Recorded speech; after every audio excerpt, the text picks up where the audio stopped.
What is up, guys? Welcome back to another video. And there isn't a lot of sets releasing on April 1st, but I still thought I'd make a tier list rating all of them.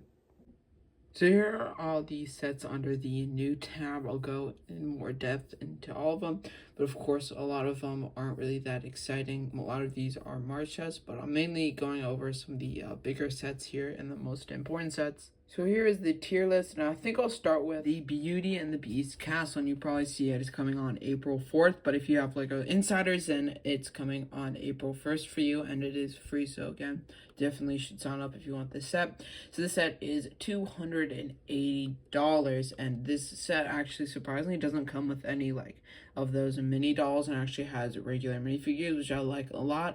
I've never watched Beauty and the Beast, but I know most of these characters, I can't really say how accurate they are. But if you're a fan of Disney, this is actually pretty good for what it is. Again, it is pretty expensive, but there isn't a lot of other sets that you'd want to get on April 1st. There's a lot of cool and fun details in here as far as printing wise. They actually did pretty good with them, and you can also see over here that they have certain pieces, I think, to make the dress be able to sort of sit down and still look like the dress, which actually uses a couple actual Lego pieces and no exclusive Lego pieces, if you're wondering about that. But they do have a ton of nice printed pieces, and all the figures and stuff are actually pretty good. With the I think the Beast figure has a dual molded legs, which is really nice.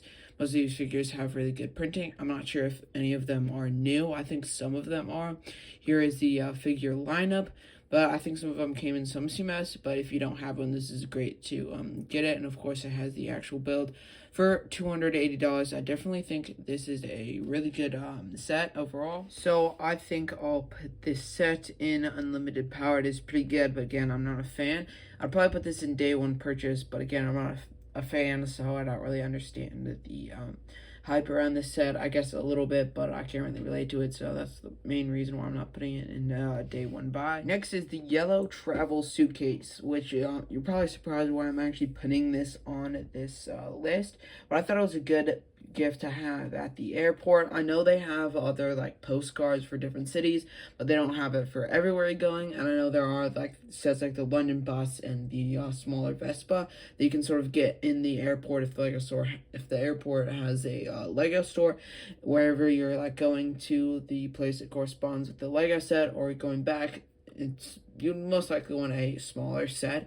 But the travel suitcase obviously doesn't represent a certain the location, but I really like how you can customize where you put the stickers and everything, which actually surprisingly is pretty cool. I usually hate stickers, don't like them at all. And also like the Lego tile, you can use that for another piece or for another MOC or whatever. I think it's been included in the Lego store build, and some of these builds are not size accurate at all. It does come with a cool passport. Of course, the toothbrush isn't really size accurate to the sandwich or the camera, but I still think it is pretty cool, and you can open it up.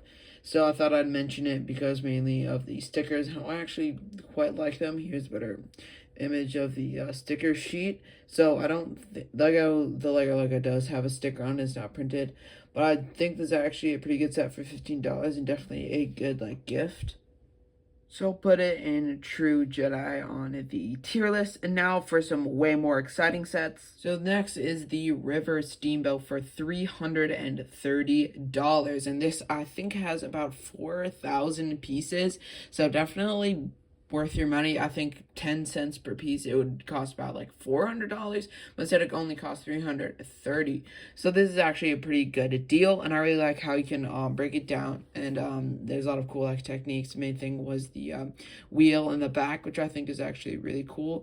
I'm not sure what piece it uses. I think it uses certain Technic pieces, not really any cool piece usage, but I still think it is pretty cool, and you fit a lot of stuff in here. I think that's a drum set, a little jazz area.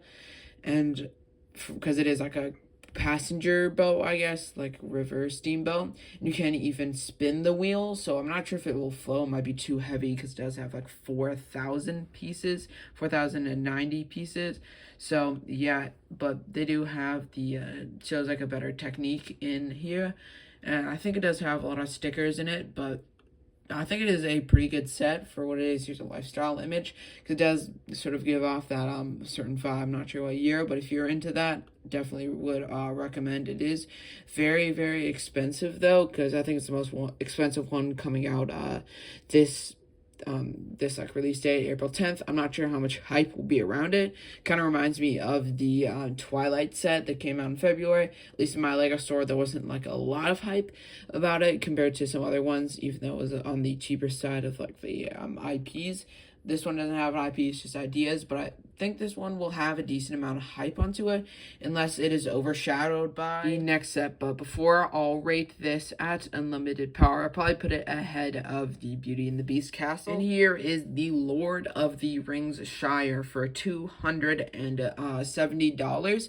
And I really think they should actually put it in its own theme. I think it once had its own theme, but now it is currently part of Icons. This set has 2,000 pieces, so I don't think it's actually 10 cents per piece, like perfect, but I do think it actually is a pretty good set. I've never watched Lord of the Rings, and I most likely won't, so this is like a pretty, like, I can't really like say which, if it's like accurate or not, or like what is good, but just from looking at it again, I think it is a pretty good set because I have seen like clips and stuff from it. I think I watched a little bit of beginning of the actual movie. Here's the figure lineup, which I actually like a lot. I have Gandalf, which is basically the only person I know in this entire thing. But you can see the interior in here. It actually looks pretty nice, pretty full. And if you go back to like the full image of the entire set, it's actually a lot more than just the Hobbit hold or whatever. It's really the Shire and like every single thing around it. So definitely would work well into your like Lego City or your Lord of the Rings theme stuff. I'm not quite sure how much the I don't know what exactly what it was called, but the other Lord of the Rings set that came out in June that had a lot of hype over it, so most likely would be overshadowed by this, but definitely a really good set if you like Lord of the Rings or you know a little bit about it. That's definitely a good set to get for $270. It is a lot, but I definitely think it is worth it, even though it isn't technically priced per piece. If I had to put this in a tier list, I would probably put it in day one buy, even though I'm not actually purchasing it on the first of the month. But if you want to know what I'm purchasing on the first of the month, then you'll have to stick tuned till tomorrow at the time of uploading this, where I'll upload my April 1st buys guide and also talk about some of the GWPs we get for April as well. So hope you guys enjoyed. Have an amazing rest of your day, and see you all in the next one.